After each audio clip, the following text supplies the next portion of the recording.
Hello students, welcome to GRD classes. और आज के इस लेक्चर में हम कंटिन्यू करेंगे ग्रेविटेशन से। जैसा कि लास्ट लेक्चर में मैंने आपको डेप्थ और हाइट के बारे में बताया था, ठीक उसी तरीके से अब आज का जो टॉपिक रहेगा हमारा वो ग्रेविटेशनल फील्ड से रहेगा। तो आपको पता होना चाहिए कि अगर कोई भी एक बॉडी है जिसका मास m है, अगर वो इस तरीके से टेबल पर रखी हुई है, तो कोई भी पर्सन अगर आपसे पूछता है कि इस पे लगने वाली फोर्स कौन सी है, तो आप उसी टाइम बोल देते हैं इस पे लगने वाले फोर्स mg है, क्योंकि इसने एक सरफेस पर रखी है तो नीचे mg लग रही होगी, that is called an action force. और ऊपर की तरफ एक फोर्स लगी होगी जिसे रिएक्शन फोर्स कहते हैं, है ना। तो ये रिएक्शन फोर्स रहेगी ऊपर की तरफ जो टेबल बॉडी पर लगाएगा। ठीक उसी तरीके से बॉडी नीचे की तरफ एक mg की फोर्स लगाएगी जिसे हम एक्शन फोर्स कहते हैं। तो क्या ये आपको नजर आती है? तो आप बोलते हैं नहीं नजर आती। अगर एक कोई पर्सन है जो इस तरीके से ग्राउंड पर खड़ा हुआ है, तो ग्राउंड ने इसको सपोर्ट कर रखा है, किससे? mg की फोर्स से। तो मतलब ग्राउंड ने इसको सपोर्ट कर रखा है रिएक्शन की फोर्स आर से, और ये पर्सन नीचे की तरफ जो फोर्स लगाएगा उसे एक्शन की फोर्स कहेंगे। ठीक उसी तरीके से ये जो फोर्स है, अगर लेट अस सपोज जिस टेबल पर आप बैठ के पढ़ाई कर रहे हैं, तो वहां पर आपका एक ग्लास रखा हुआ है, तो क्या ग्लास के ऊपर एक फोर्स लग रही होगी? तो आप बोल देंगे हाँ लग रही है। इसके ऊपर एक कुछ ना कुछ अमाउंट की फोर्स लग रही है जो टेबल पर रखा हुआ ग्लास है। आपकी कॉपीज रखी हुई हैं टेबल पर अलमीरा में, तो वो कोई ना कोई अमाउंट की फोर्स लगा रही हैं। कहाँ पर लगा रही हैं? With in the gravitational field लगा रही हैं। तो ये जो ग्रेविटेशनल फील्ड है, तो ये किसी दो ऑब्जेक्ट के बीच में कोई अट्रैक्शन जो होती है, ये जो अट्रैक्शन है, ये दो बॉडीज के बीच की बात कर रहा है। या तो ये कांटेक्ट में है या डायरेक्ट कांटेक्ट में नहीं भी है। तो कहता है कि दो बॉडीज अगर अट्रैक्ट कर रही हैं मतलब एक दूसरे को, ठीक है, बाय द ग्रेविटेशनल फोर्स, तो उसमें क्या होगा? If they are not in direct contact, तो उनके बीच में क्या लग रहा होगा? एक इंटरेक्शन की फोर्स लग रही होगी किसी डिस्टेंस के अकॉर्डिंग। और वही फोर्स को हमने क्या बोला है? ग्रेविटेशनल फोर्स बोला है। तो कहता है कि the space surrounding a material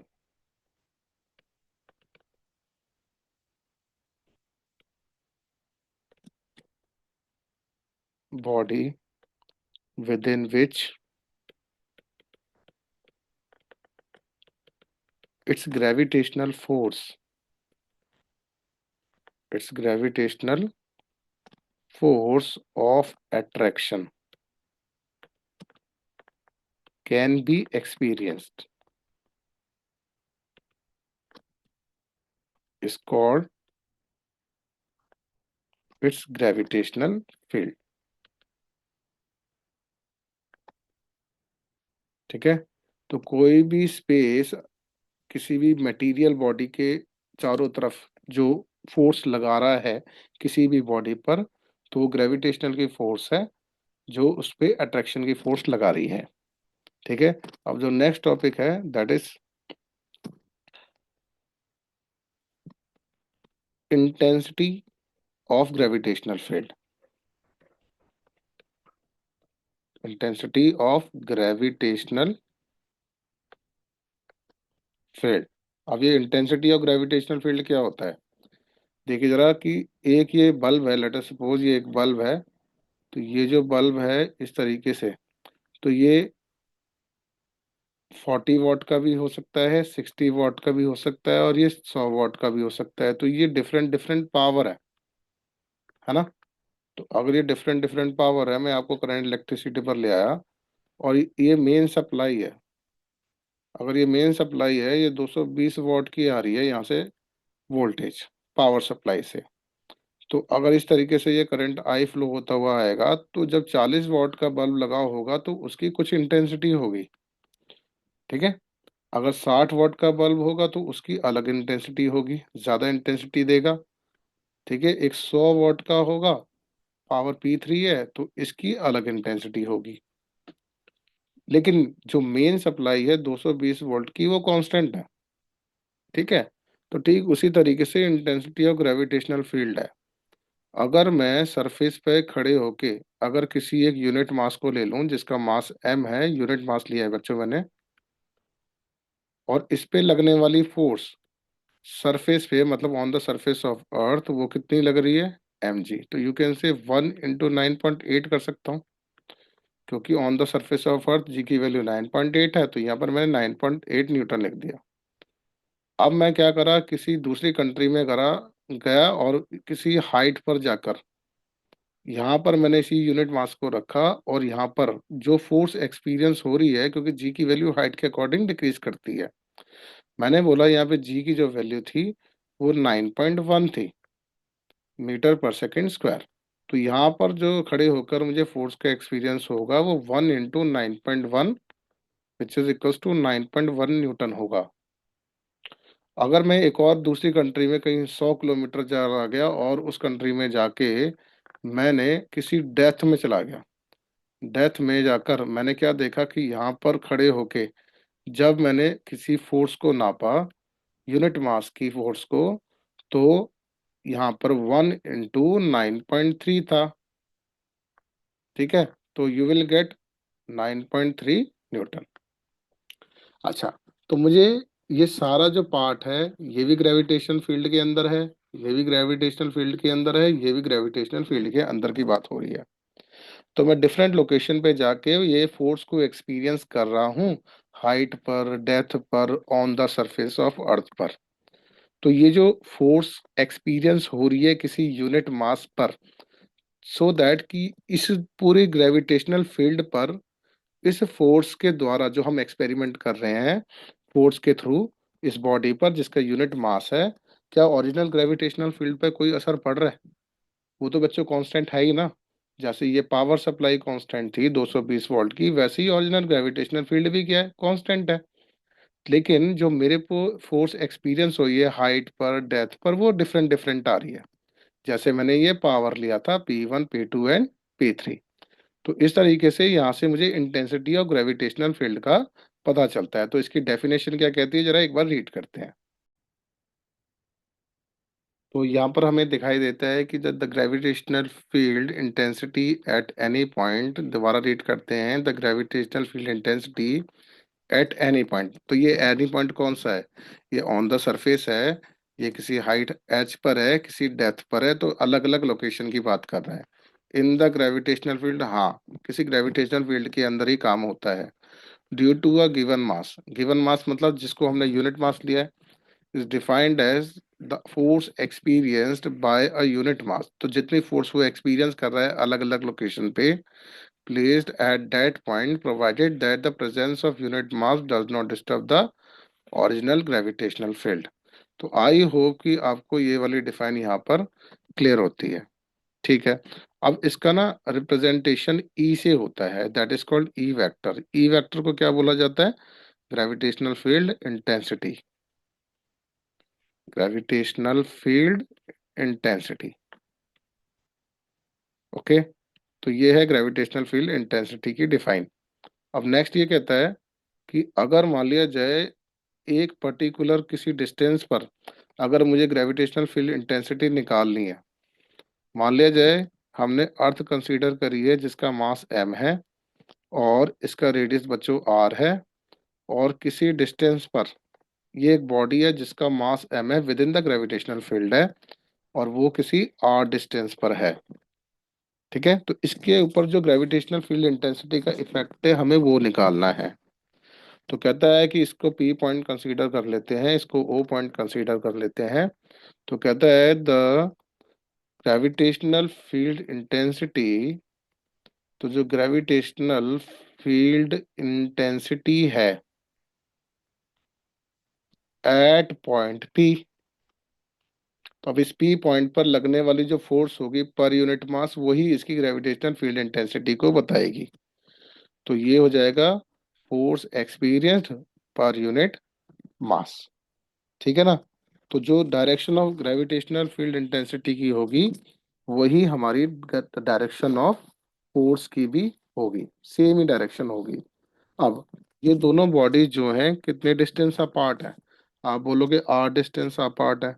तो न्यूटन्स लॉ ऑफ ग्रेविटेशन के अकॉर्डिंग, तो according to Newton's law of gravitation हम पढ़ के आए हैं स्टार्टिंग में। तो हमारे पास जो फोर्स एक्सपीरियंस हो रही है वो कितनी है, G capital M small M by are square.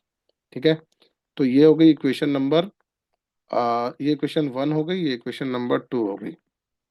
तो पुट इक्वेशन 2 इन 1, तो इंटेंसिटी जो हो जाएगी G capital M small M by are square into M.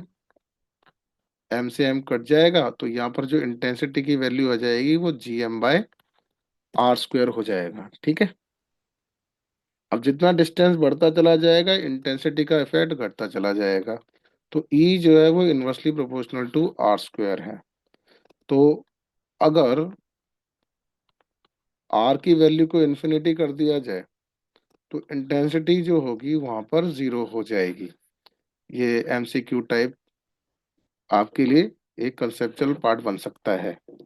ठीक है ना, तो जितना डिस्टेंस बढ़ेगा इंटेंसिटी कम होती चली जाएगी। ठीक है, तो अब ये कह रहा है कि है ना, अगर इंटेंसिटी हमारा फोर्स पर यूनिट मास था, तो अगर मैं किसी यूनिट मास की बात कर रहा हूँ तो मैंने फोर्स जो एक्सपीरियंस कराई है बॉडी पर वो एम जी हो और डिवाइडेड बाय एम हो गया, तो ये जी की बराबर आ जाएगा which is equal to acceleration due to gravity. तो ये हम टेस्ट कर रहे हैं किसी भी एक यूनिट मास को, तो जो इंटेंसिटी और ग्रेविटेशनल फील्ड है वही एक्सेलरेशन ड्यू टू ग्रेविटी की भी बराबर है, that equals to g. Okay, तो इसका जो डायमेंशनल फॉर्मूला जो आता है वो L t - 2 ही रहेगा जो एक्सेलरेशन का है। ठीक है, तो इस तरीके से ही हमने क्या बताया बच्चों, ये that is gravitational field intensity के बारे में बताया।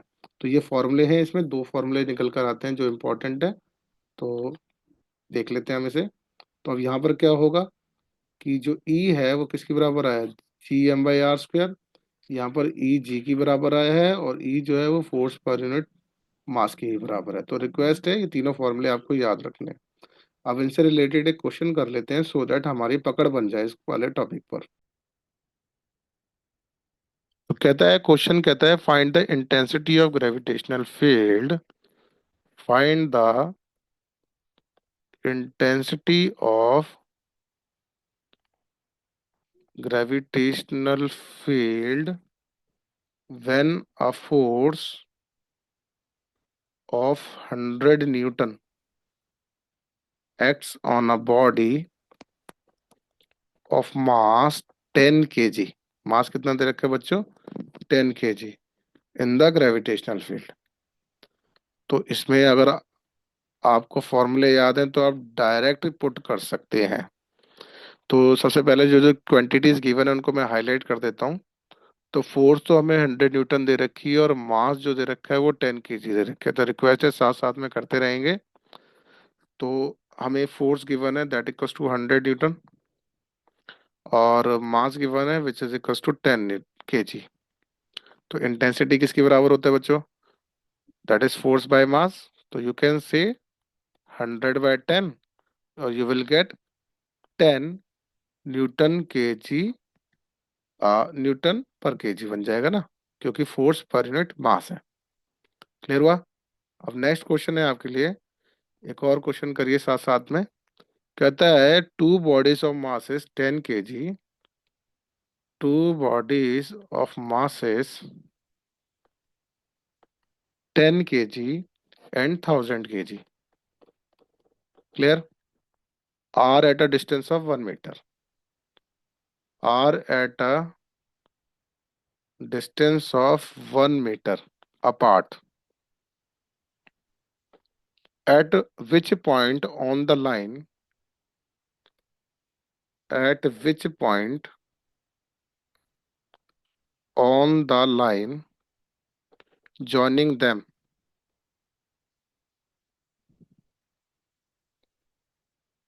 will the gravitational field intensity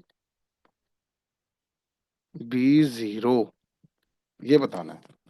तो कहता है कि दो बॉडीज हैं जिनका मासेस दे रखे हैं हमें 10 kg एंड 1000 kg। तो यहाँ पर हमारे पास m1 बना लेते हैं बच्चों, ये 10 kg बना लेते हैं। और एक अनदर बॉडी है जिसका मास m2 है, ये 1000 kg है। क्लियर? कितने मीटर अपार्ट है? तो दैट इज 1 मीटर अपार्ट है। तो यहाँ पर हम एक लाइन ड्रॉ कर लेते हैं, यहाँ से लेकर यहाँ तक का हमें डिस्टेंस गिवन है, दैट इज 1 मीटर। ओके। तो अगर ये डिस्टेंस 1 मीटर दे रखा है, तो अब वो क्वेश्चन क्या पुट कर रहा है, at which point on the line joining them will the gravitational field intensity be zero. तो अब हमें ग्रेविटेशनल फील्ड इंटेंसिटी के बारे में बताना है। तो अगर मैं यहाँ से चलता जाऊंगा तो एक पर्टिकुलर एक ऐसा पॉइंट आ जाएगा जहां पर डिस्टेंस बढ़ने से इंटेंसिटी कम हो जाएगी। ठीक उसी तरीके से इस साइड से भी अगर मैं मास m2 को लेकर आता, तो डिस्टेंस बढ़ता तो एक पॉइंट पर आके उसकी इंटेंसिटी बिल्कुल जीरो हो जाती है ना। तो हमें जीरो के बारे में कंसीडर करना है।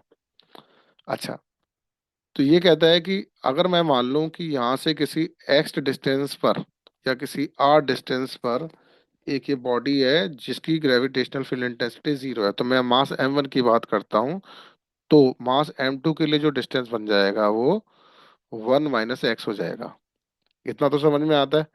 तो कहता है यहाँ से जो इंटेंसिटी का यहाँ पर खड़े होके अगर हम देखेंगे, तो मास m1 की इंटेंसिटी E1 नजर आएगी, और यहाँ से जब देखेंगे तो इंटेंसिटी E2 नजर आएगी। क्लियर?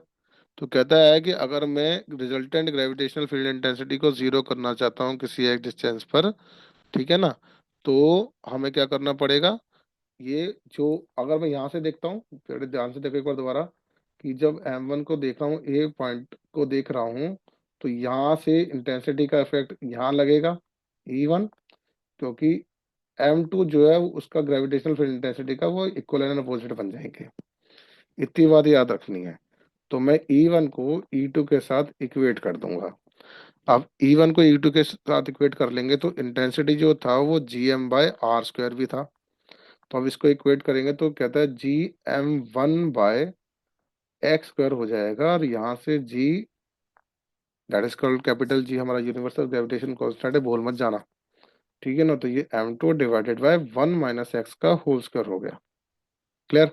तो बेटा G से G कैंसिल हो जाएगा, ये हो जाएगा 10/x² इक्वल्स टू 1000/1 - x का होल स्क्वायर।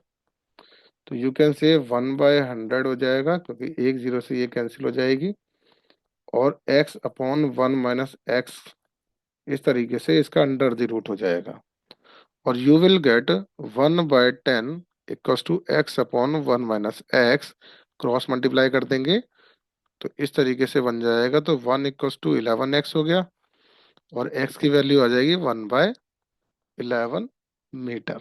तो ये है हमारे पास x की वैल्यू, जहाँ पर दोनों को ज्वाइन करते टाइम यहाँ पर ग्रेविटेशनल फील्ड इंटेंसिटी कितनी हो जाती है, जीरो हो जाती है। तो आई होप कि आज के लेक्चर में ये जो ग्रेविटेशनल फील्ड इंटेंसिटी का कंसेप्ट है आपको क्लियर होता है। इसके बहुत सारे क्वेश्चन और हैं, तो रिक्वेस्ट है कि पहले इनको सॉल्व करिए, बाद में और क्वेश्चंस के लिए कांटेक्ट करिए। Thank you very much.